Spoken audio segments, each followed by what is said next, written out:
नमस्कार दोस्तों, स्वागत है आपका हमारे चैनल विचित्र में। आज की विचित्र वीडियो होने वाली है कि क्या फ़र्क है ऋषि मुनि तपस्वी योगी और सन्यासी में। लोग ऋषि मुनि तपस्वी योगी और सन्यासी की परिभाषा का एक ही अर्थ समझते हैं, जो संसार की सब मोह माया त्याग कर लोगों को ज्ञान बांटते चला और जनमानस की भलाई के लिए अपना संपूर्ण जीवन लगा दे।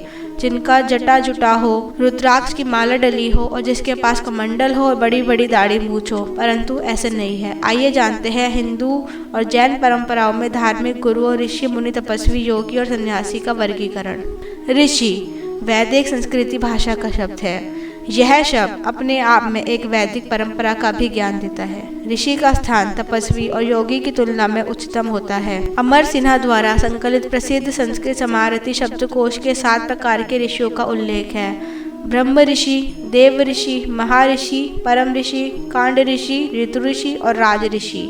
वैदिक काल में ये 7 प्रकार के ऋषिगण होते थे। हमारे पुराणों में सप्त ऋषि केतु, पुलह, पुत्सय, अत्रिय, अंगिरा, वशिष्ठ तथा भृगु हैं। मुनि शब्द का अर्थ है मौन, शांति है, अर्थात जो थोड़ा या कम बोलते हैं उन्हें मुनि कहा जाता है। अर्थात एक ऋषि या साधु विशेष रूप से मौन को पूरा करने की शपथ लेते हैं, या जो बोलते भी हैं तो वह बहुत कम बोलते हैं, एक मुनि कहलाते हैं। एक वे भी मुनि होते हैं जो हमेशा ईश्वर नारायण का जाप करते रहते हैं या भगवान को ध्यान करते हैं, जैसे कि नारद मुनि मंत्रों का मनन करते हैं और अपने चिंतन से ज्ञान के एक व्यापार भंडार की उत्पत्ति करते हैं। वे शास्त्रों का लेखन भी करते हैं। कर्म साधना के माध्यम से आत्म प्राप्ति के मार्ग पर चलने वाले मुनियों में से सबसे प्रमुख मुनि वेद व्यास। उन्होंने वेदों के 4 भाग में विभाजित किया तथा वे महाभारत 18 पुराणों के लेखक भी हैं। और महर्षि वाल्मीकि, उन्होंने रामायण की रचना की थी। एक बौद्ध भिक्षु भी अनिवार्य रूप से मुनि भी होते हैं। उनके लिए भगवान उनमें ही बसते हैं, उनका हृदय ही सब कुछ है। सन्यासी वह है जो त्याग करता है।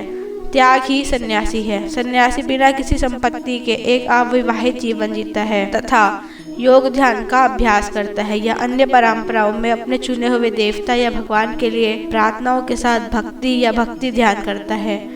हिंदू धर्मों में सन्यासी को 3 भागों में बांटा गया है। परिव्राजक, वह सन्यासी जो सदा भ्रमण करता रहे, जैसे शंकराचार्य। परमहंस, यह सन्यासी की उच्चतम श्रेणी है। इसके अंतर्गत शंकराचार्य, रामानुजाचार्य, रामकृष्ण परमहंस और अन्य आते हैं। यति, यह शब्द संस्कृत से लिया गया है, जिसका अर्थ है वह जो उद्देश्य की सहजता के साथ प्रयास करता है।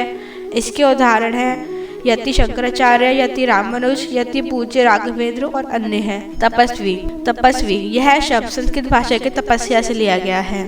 इसका शाब्दिक अर्थ ऊष्मा से है। इसमें एक लक्ष्य प्राप्ति के लिए शारीरिक और मानसिक प्रलोभनों से बचने के अनुशासन और कष्ट सहिष्णुता के लिए धैर्य और संयम की आवश्यकता पड़ती है।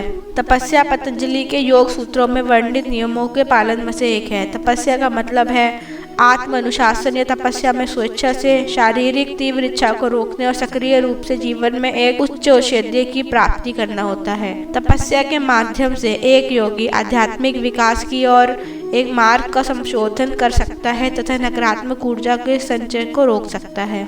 हिंदू, सिख और जैन धर्म में भिक्षु और गुरु तपस्या के माध्यम से भगवान की शुद्ध भक्ति करते हैं तथा धार्मिक जीवन शैली का अभ्यास करते हैं और मोक्ष या आध्यात्मिक मुक्ति पाने के लिए साधन के रूप में अभ्यास करते हैं। प्राचीन हिंदू पुराणों में कई तपस्वियों का वर्णन मिलता है, जैसे विश्वामित्र हजारों सालों से एक ब्रह्मांडी श्री गुरु वशिष्ठ के बराबर बनने के लिए भारी तपस्या, उपवास और ध्यान करते हैं तथा भागीरथ एक प्राचीन भारतीय राजा थे जिन्होंने गंगा नदी को धरती पर लाने के लिए तपस्या की थी। योगी, शिव संहिता पाठ योगी की ऐसी व्यक्ति के रूप में परिभाषित करता है जो जानता है कि संपूर्ण ब्रह्मांड आपके शरीर के भीतर ही स्थित है।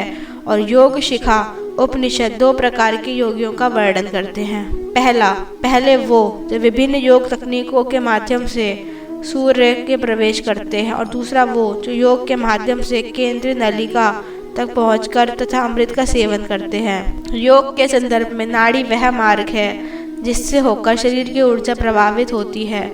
योग में यह माना जाता है कि नाड़ियाँ शरीर में स्थित नाड़ी चक्रों को जोड़ती हैं। योगी शब्द पुरुष के लिए प्रयोग किया जाता है जो व्यायाम करते हैं या योग में महारत हासिल कर लेते हैं।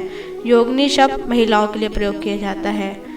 तो इस विचित्र वीडियो में फिलहाल के लिए इतना ही। तो यह थी विचित्र वीडियो कि ऋषि, मुनि, तपस्वी, योगी और सन्यासी में क्या फ़र्क है। आपको ये वीडियो कैसी लगी हमें कमेंट सेक्शन में बताएं। ऐसे ही विचित्र वीडियो पाने के लिए हमारे चैनल को सब्सक्राइब करें। जय श्री राम।